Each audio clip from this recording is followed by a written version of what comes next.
Hello everyone, welcome back to the channel. So in this video we are going to learn export procedure.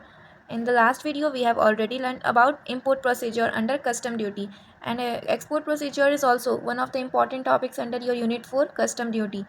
So what basically export procedure is, जब हम लोग अपने country से चीज़ें बाहर export करते हैं तो उन चीज़ों को हम लीगली कैसे कर सकते हैं और कैसे हम अपने गुड्स को बाहर लीगली एक्सपोर्ट कर सकते हैं, वही चीज़ हम लोग इस वीडियो में समझने जा रहे हैं. आगे बढ़ने से पहले let's take an example. For आप अज्यूम कीजिए एक शर्मा टेक्सटाइल्स नाम की कंपनी है. व्हाट?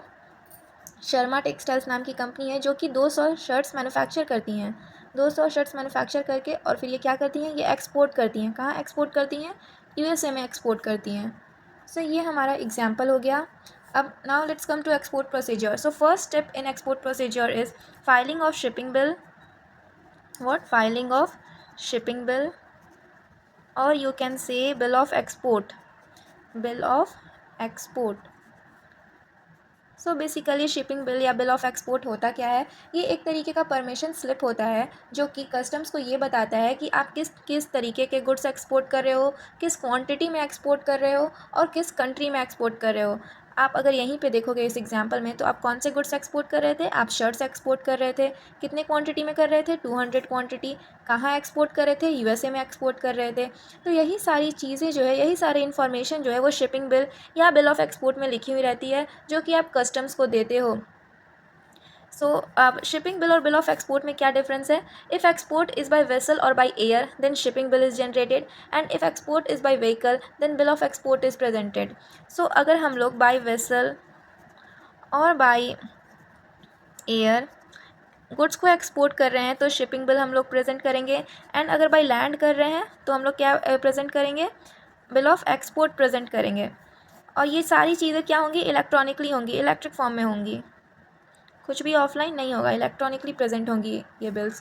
देन हमारे पास शिपिंग बिल्स बहुत तरीके के होते हैं. For example white shipping bill जो कि ड्यूटी फ्री गुड्स के लिए होते हैं. ग्रीन शिपिंग बिल जो कि goods under duty drawback scheme आते हैं, और येलो जो कि ड्यूटीएबल गुड्स के लिए होते हैं. टाइप्स ऑफ शिपिंग बिल में हमारे पास डिफरेंट टाइप्स हैं. उनमें से कुछ टाइप्स क्या है? वाइट जो कि किसके लिए होते हैं? ड्यूटी फ्री गुड्स के लिए. देन हमारे पास आता है ग्रीन शिपिंग बिल जो कि होता है for goods under duty drawback scheme. For goods under duty drawback scheme. Then हमारे पास आता है येलो शिपिंग बिल. ये होता है ड्यूटीएबल गुड्स के लिए, जिन पे हम लोग ड्यूटी चार्ज कर सकते हैं उन गुड्स के लिए. Yellow shipping bill. अगर हम लोग सिंपली देखें तो इंसान को अपने कंट्री से बाहर जाने के लिए क्या की ज़रूरत पड़ती है? पासपोर्ट की. देन उसी तरह गुड्स को बाहर जाने के लिए अपने कंट्री से क्या की ज़रूरत पड़ती है? शिपिंग बिल की. It's like a passport for your goods to go out of India, और you can say your domestic country. अब हमारे पास सेकेंड स्टेप आता है एक्सपोर्ट प्रोसीजर में. Second step under export procedure is order for clearance and loading. Order for clearance and loading. Order for clearance and loading के under में क्या होता है? अगर शिपिंग एक बार शिपिंग बिल फाइल हो गई, डॉक्यूमेंट्स वेरीफाई हो गए, कस्टम ऑफिसर्स आपके गुड्स को इंस्पेक्ट करेंगे अगर रिक्वायरमेंट हुई उसकी तो. अदरवाइज अगर सब कुछ सही रहा, when everything is okay, custom officer gives a order of clearance which means your goods are good to go. Custom अगर सारी चीज़ें क्लियर हुई, कस्टम ऑफिसर अगर इंस्पेक्ट करना चाहे तो वो इंस्पेक्ट करेंगे, एंड अगर रिक्वायरमेंट हुआ इंस्पेक्शन का तब. अदरवाइज़ वो आपको क्या देंगे? ऑर्डर ऑफ क्लियरेंस देंगे कि अब आपके गुड्स जाने के लिए रेडी हैं. Now the goods are allowed to be loaded on to the ship, aircraft और अदर ट्रांसपोर्ट. आप यहाँ पे आपकी लोडिंग अलाउ हो जाएगी. Loading allowed to ship, aircraft और अदर ट्रांसपोर्ट. देन आता है हमारे पास third step under export procedure. And the third step under export procedure is grant of entry inwards. Basically ये क्या होता है? It is a kind of permission granted to convenience to go to destination port by custom authorities. Basically ये एक तरीके का permission होता है जो कि किसके द्वारा दिया जाता है? कस्टम अथॉरिटीज़ इसको देती हैं. Custom authorities will give you this grant entry outwards permission. Custom authorities क्यों देती हैं? To go to the destination port, to go to the destination port, destination port. Now the fourth step under export procedure is loading of goods on conveyance.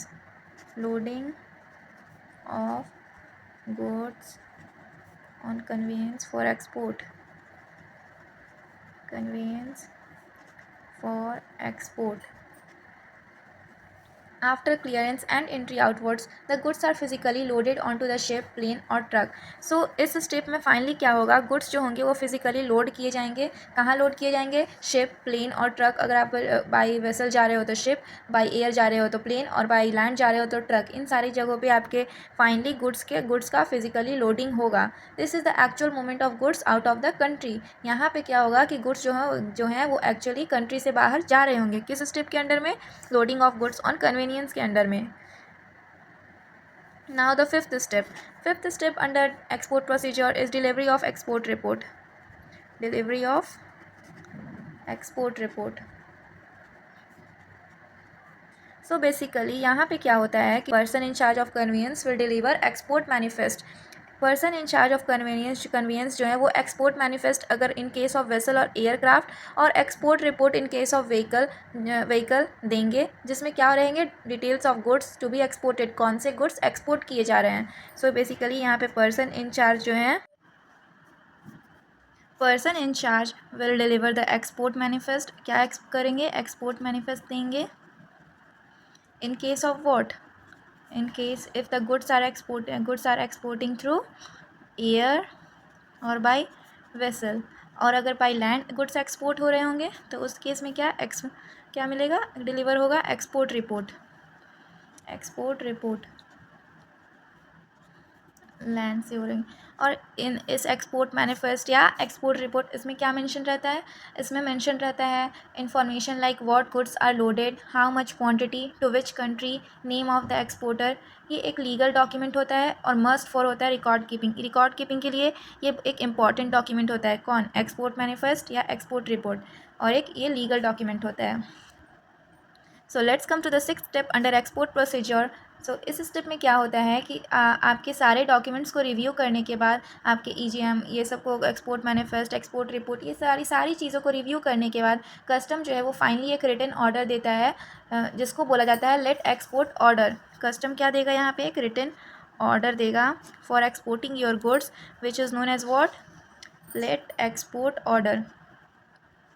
Late export order ये एक final green signal होता है जो कि ये confirm करता है goods have been exported legally and all procedure are done.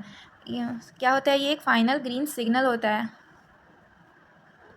ये एक फाइनल ग्रीन सिग्नल होता है जो कि क्या कंफर्म करता है? Goods have been exported legally and all procedure are done. What is this? This is final green signal. So these are the 6 important steps under custom clearance for export, for shipping bill to let export order. Every step ensures that your goods leave the country legally and smoothly. ये जो 6 steps हैं under export procedure, ये क्या ensure करते हैं? ये ensure करते हैं कि आपके गुड्स जो हैं वो कंट्री से लीगली और स्मूथली एक्सपोर्ट हो रहे हैं।